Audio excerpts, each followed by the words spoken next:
Hey, welcome to the Guillemot Kayaks Workshop. I'm Nick Schott. I design and build small boats, primarily kayaks, but also canoes, rowboats, anything that you can put on top of a car. I've been designing boats since the 1980s, and Guillemot Kayaks has been around since 1993.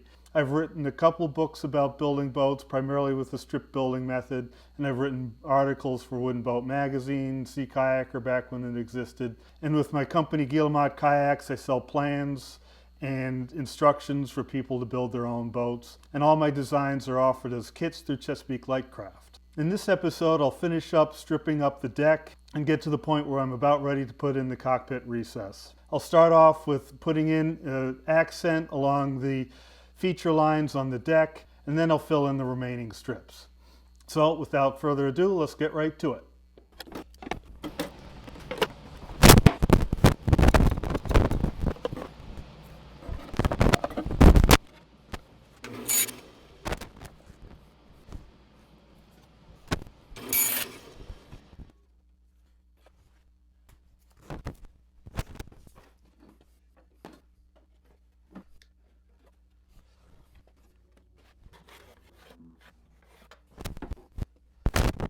I didn't make this strip long enough, so I've got a little gap right here. I'm just going to glue another piece in there, fill that in, and it's such a small piece. If I don't have a perfect fit, nobody will notice. Most of it will get trimmed off.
Right in here is where I put that little extra bit in. This is the glue, the super glue right there. So it's like a 32nd or 64th wide at that point, goes out to about there. Really all that did was fill a cove in on this strip, so when I glued this down, there wasn't a gap there.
cut these combing recess pieces on my CNC machine.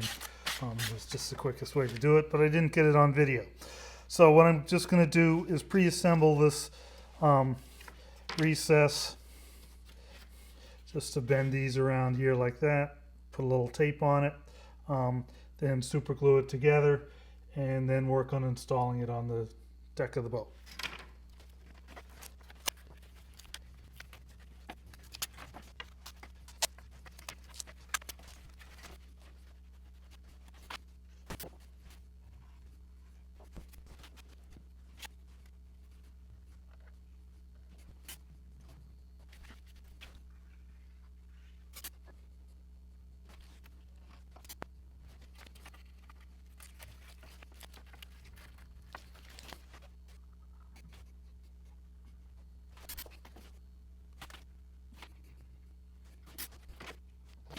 I cut this recess fill piece with the grain going across like this. That happened to be the way it fit in my plywood the best. Structurally, when it's all done, it's going to be fine, but right now it's a little delicate because there's short grain right across here.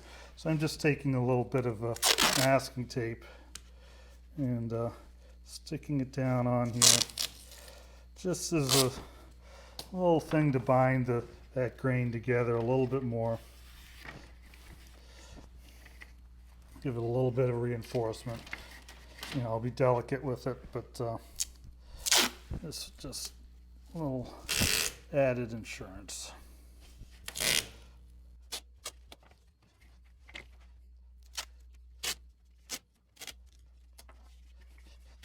I remembered as I was gluing this up that I'm going to stain everything. That might be a problem later, because this will act as resist in here, this super glue. But I have some solutions, I think. We'll see how it works out. Right now, before I install this bit, I want to work on beveling this edge. Right now that edge is angled out to the square edge of the cut. I want to bevel it down and a little bit inward, so when I go to press it into the deck, it has a squeezing tight fit there. So I want to go all the way around this edge here, blend this in a little bit here and there, and get this a little bit more vertical for the installed unit.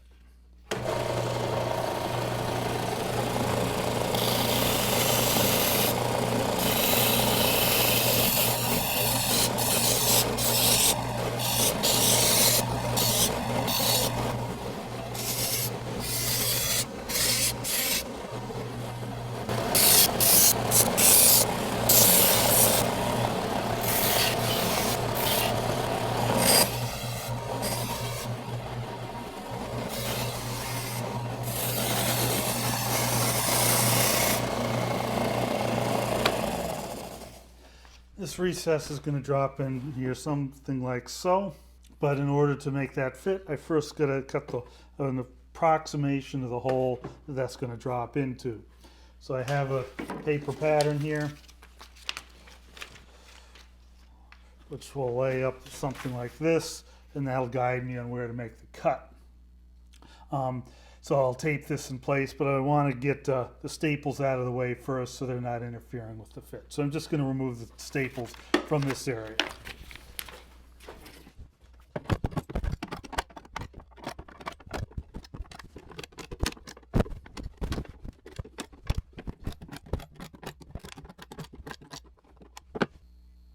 This heavy-duty Boss Stitch staple remover is pretty nice. It's a model G27W staple remover from Stanley Boss Stitch.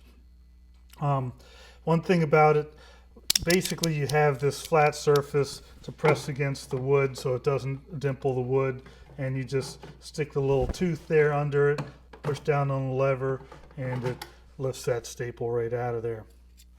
This little tooth here you see is on a screw. It can come out, and you can sharpen this little tooth to make it easier to get under some of the staples. I have not yet done that with this, so I think I'm going to do that, make it a little bit easier to get into some of the staples that were a little too close to the wood.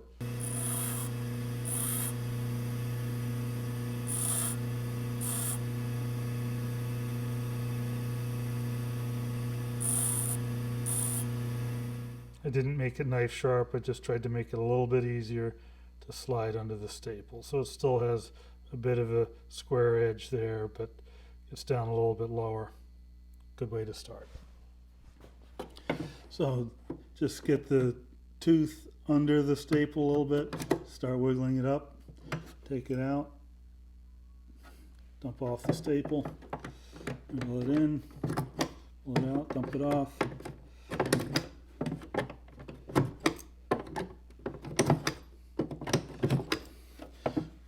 Avoid trying to dig in like this. That'll leave a divot in the wood, little horseshoe shape. That'll leave a mark that'll be hard to sand out. Just try and slide it horizontally in, and once you get it hooked in a little bit, give it a little wiggle, pull it out.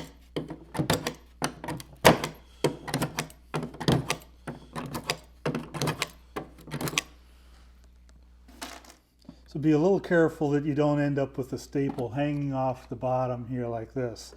Sometimes when you go to dump it out, it stays on there, and you end up pressing that staple down into the wood as you go to pull the next staple out. So be a little careful with that.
Seems to be in the ballpark. I'm going to cut it out with a saber saw with the really fine tooth blade in there. I don't want to cut through the forms, so I'll just go in between the forms and use a hand saw to get at the forms. And again, I don't want to cut through the strong back, so I'll come up to here and stop, come up to here and stop, and then lop it off with the hand saw.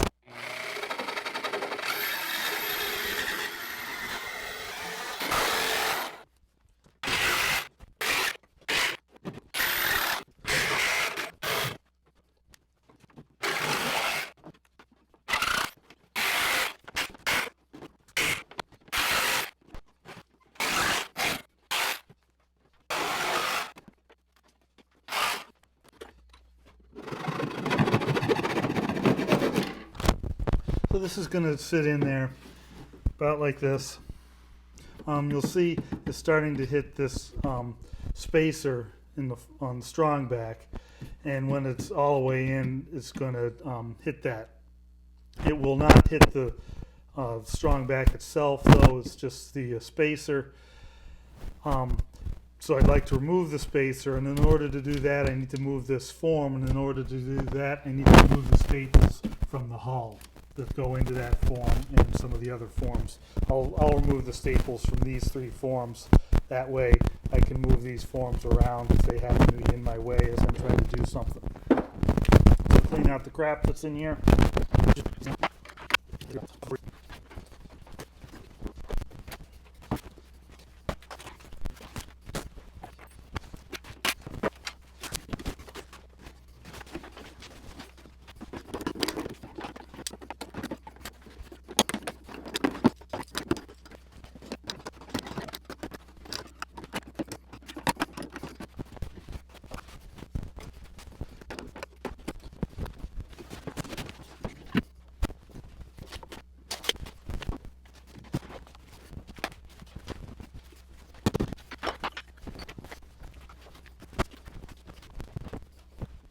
So that's about enough for this episode. In the next episode, I'll put in the cockpit recess and see how far we get with that. If you're interested in building your own boat like this, head over to my website, guillemotkayaks.com.